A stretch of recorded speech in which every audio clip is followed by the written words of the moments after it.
Menurut saya Redmi Note 14 series ini sangat menarik ya buat ditunggu. Utamanya buat kalian yang mau ganti HP sekitar ya 2-3 bulan lagi lah.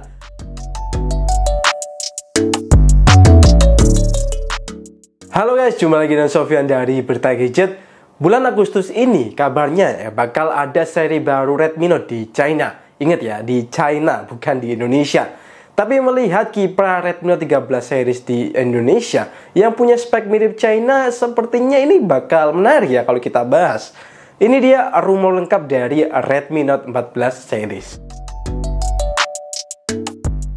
Oke, pertama buat desainnya. Dari bocoran yang beredar, Redmi Note 14 series itu akan mengusung desain kamera belakang di bagian tengah dengan modul kamera yang mirip iQOO 12 lah, kira-kira kayak gitu.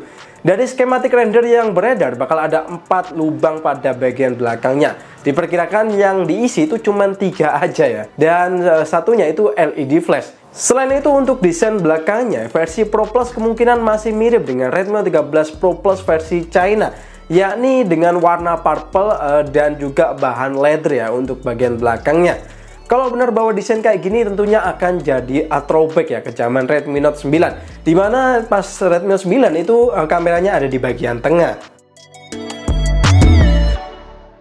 Seperti yang saya bilang di Reels dan juga Short, kalau Xiaomi itu bakal ngamuk ya untuk urusan performa Redmi Note 14 series. Kabarnya seluruh model akan ditingkatin chipsetnya, mulai dari Redmi Note 14 5G yang akan di-upgrade dari Dimensity 6080 ke Snapdragon 7S Gen 2. Kalau dilihat performanya di Antutu peningkatannya ini hampir 2 kali lipat, which is luar biasa ya kalau bener.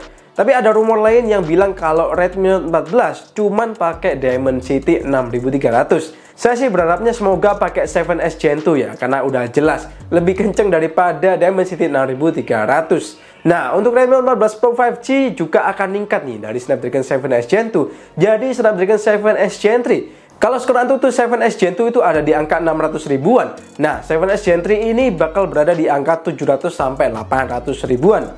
Kalau kita lihat dari bocorannya di Geekbench, Snapdragon 7S Gen 3 ini bakal mengusung 3 cluster, yakni 1 core 2,5 GHz, 3 core 2,4 GHz, dan 4 core 1,8 GHz.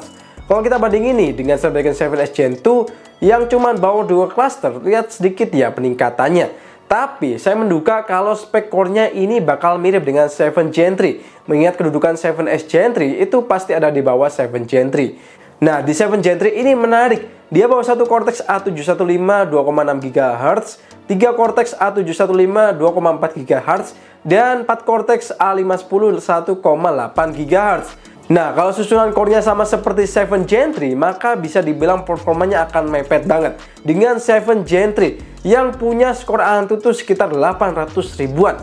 Selain itu menariknya, kabarnya GPU-nya juga akan meningkat jadi Adreno 810. Gede juga ya untuk angkanya, tapi kita akan lihat gimana nanti performanya. Lanjut kita akan bahas chipset penerus Redmi Note 13 Pro Plus, yakni Redmi Note 14 Pro Plus. Model termahal Redmi Note ini akan dapetin upgrade juga nih dari Dimensity 7200 Ultra jadi Dimensity 7350. Kalau kita lihat spesifikasinya nih, peningkatan utamanya ada di core performance-nya ya, yakni Cortex A715 dari 2,8 jadi 3,0 GHz. Tentunya hal ini akan ngefek ke aspek gaming dan juga editing. Ya intinya tugas-tugas berat itu bakal dihandle sama core ini. Selain CPU, frekuensi GPU-nya juga akan meningkat ya pastinya dan ngefek juga ke grafik gamenya. Sementara buat kameranya, saya sejauh ini belum ada informasi yang akurat banget ya soal ini. Tapi tenang aja, bakal tetap ada informasi. Kabarnya sensor utama di Redmi Note 13 Pro series akan downgrade secara resolusi ya, dari 200 megapiksel menjadi 50 megapiksel.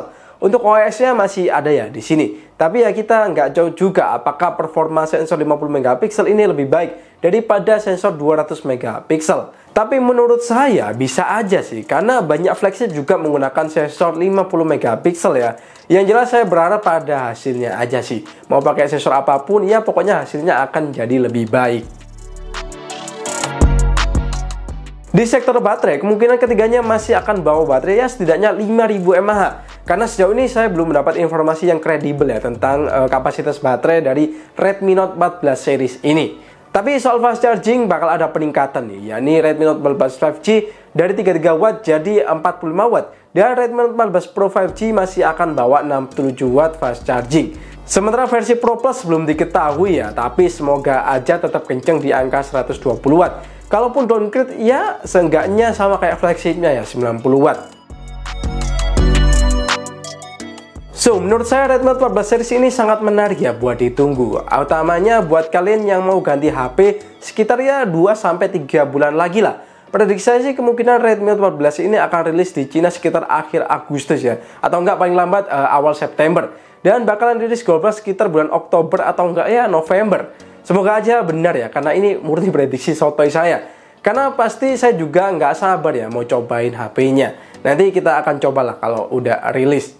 Kalau kalian sendiri paling nunggu yang mana nih? 14 5G, 14 Pro 5G, ataupun 14 Pro Plus 5G? Coba langsung aja tulis di kolom komen ya. Nanti kita diskusi bareng-bareng. Oke, terima kasih udah nonton sampai habis. Sofyan di sini pamit dan kita bakal jumpa lagi di video selanjutnya.